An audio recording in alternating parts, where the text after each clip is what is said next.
Within Hogwarts Legacy, you are obviously playing as a student at Hogwarts. Now, when you are a student, right at the beginning of the game, you have to pick what house you want to be part of, those being Gryffindor, Slytherin, Ravenclaw, and Hufflepuff. Now, unlike in the actual Harry Potter series, in the game, you actually get to choose which house you're part of. It isn't automatically picked for you. The sorting hats will assign you to one of the 4 houses when you begin the game, and also you get to choose which of these that you go for. And it is more than just dressing in certain colours. The house that you do pick will alter the game's mechanics to provide a single experience distinct to the house that you are in. So it is pretty crucial that you pick the house that is right for you. Now in today's video, we're going to go over which house you should pick in Hogwarts Legacy. So let's get straight into it. Now, as we did just mention, even though these sorting hats will be present in Hogwarts Legacy, it's up to you to choose which house you'll be assigned to. Therefore, all that is required of you is to choose the ideal home when the opportunity does arise. If you want a more customized experience, you can integrate your wands and your choice Hogwarts house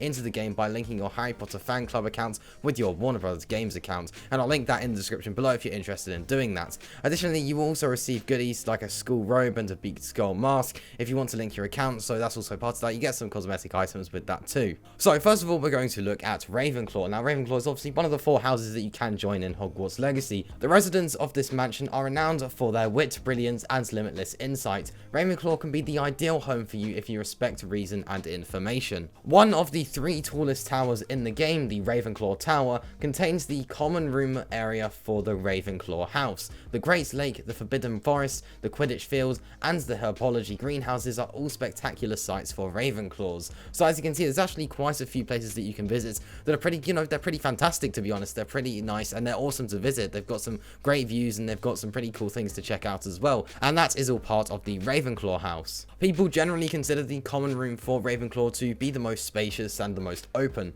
according to its description, that is. The Ravenclaw common room has arched windows all along the sides and is a large circular room with a fireplace in the center, giving it the appearance of being airy and well lit. So if that style of common room seems like something that would interest you, then by all means go for Ravenclaw, since obviously you're going to be spending a decent amount of time in this common room, and every common room is completely different to the other, depending on which house you pick. So it's definitely worth taking a look at these and seeing which one you like the most, and then, maybe going for that house. Now at Hogwarts there are thousands of students. Since each house has its own unique set of colours, one of the simplest methods to determine which house someone belongs to is to look at what colours they are wearing. You can utilise bronze and blue clothing, such as robes and scarves, as part of your Ravenclaw uniform if you do choose this house. So yeah, depending on which house you pick, you will have different style clothing and different colours that are set with your character, if that makes sense. So for example, if you're part of Ravenclaw, then you're going to be using bronze and blue garments and robes and scarves. So if you want to be able to see what houses the other people are in, then you just have to take a look at what they're wearing, and you will be able to determine which house it is depending on the colours of the clothing that they are wearing, and we'll get into the other colours as we get onto the other houses. Now I do obviously know that there will be companions for your player as part of Hogwarts Legacy,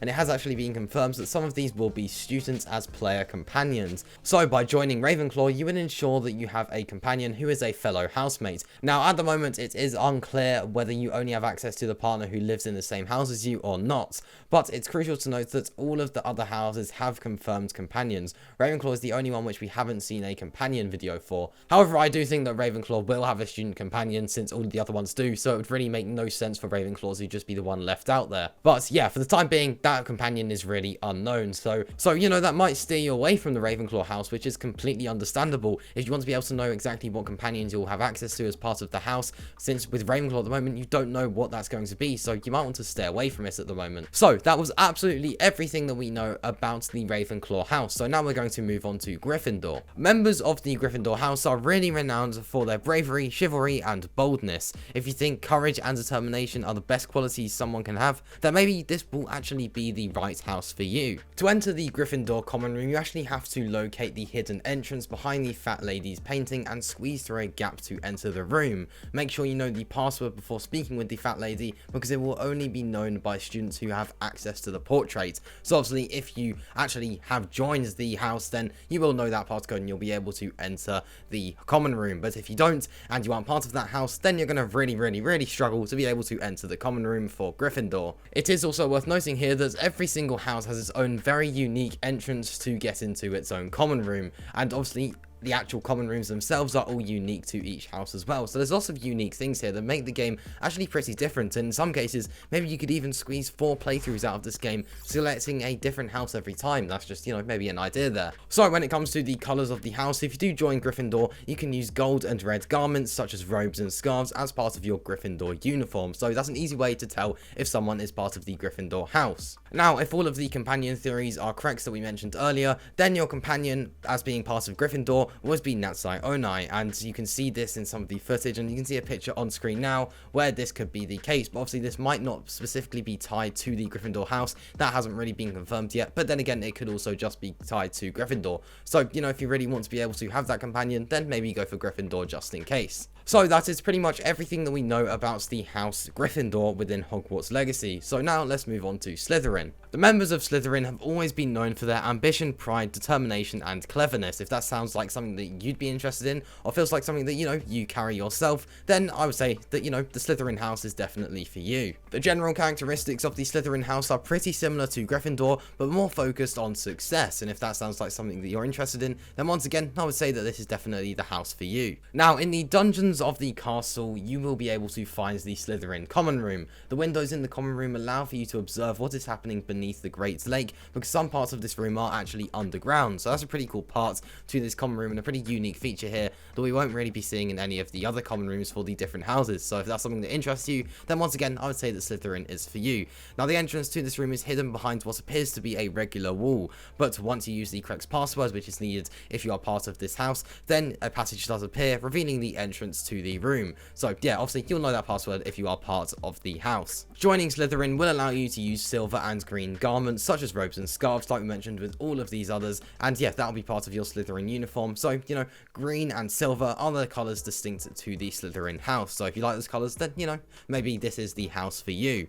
And when it comes to the companion, if the companion theories are correct, then joining Slytherin will secure you Sebastian Swallow as your companion. So now we are on to the final house available in Hogwarts Legacy, and this is Hufflepuff. Now, the members of this house are known for their loyalty, strong sense of justice, and modesty. So if you are someone that takes pride in your hard work and know that friendship is one of the most important things in life, then Hufflepuff is definitely for you. So within your free time, you'll of course have access to the Hufflepuff common room, and this is located in the Hufflepuff basement near the castle's kitchen. To be able to enter this common room, you'll actually have to tap a specific barrel to the rhythm of Helga Hufflepuff, and this room is considered one of the coziest common rooms in the castle, and is filled with a wide array of colourful plants and flowers. There are also dancing cacti all over the whole common room, which is pretty cool. So as you can see, this is a very green common room, focusing a lot on nature really, and just the natural environment. When it does come to the colours of the Hufflepuff house, you'll be using yellow and black garments. Like I mentioned with all the other ones, these will include robes and scarves. And it is also possible that you'll be unlocking Poppy Sweeting as your companion as part of the Hufflepuff house. So if that interests you, then I would go with this house. So there we go, that is everything we know about the 4 houses within Hogwarts Legacy, those being Gryffindor, Slytherin, Hufflepuff, and of course Ravenclaw. Of course, all of the common rooms are completely unique, as well as the entrances to those common rooms alongside the colours for each house. So there's actually some different, you know, there's some different content within each of these houses. So like I did mention, maybe it's worth playing through the game 4 times to be able to play in all of these different houses. And right at the beginning of the game, of course, you'll get the choice to pick which house you want. So hopefully after watching this video, you now know which house is best for you. Let me know down in the comments which house you'll be choosing. Personally, I think Hufflepuff actually seems like a pretty cool house, if I do say so myself. But yeah, I'd love to see your thoughts on that down in the comments below. Now, learning about these houses isn't the only thing I think you should know about before you play Hogwarts Legacy. And on screen now, you can see a link to a video going over 10 things you must know before you play Hogwarts Legacy. Obviously, we're getting very, very close to the release now, or you may even be watching this after the game has released. Even then, I still think this video is definitely worth watching, so go ahead and join me over there.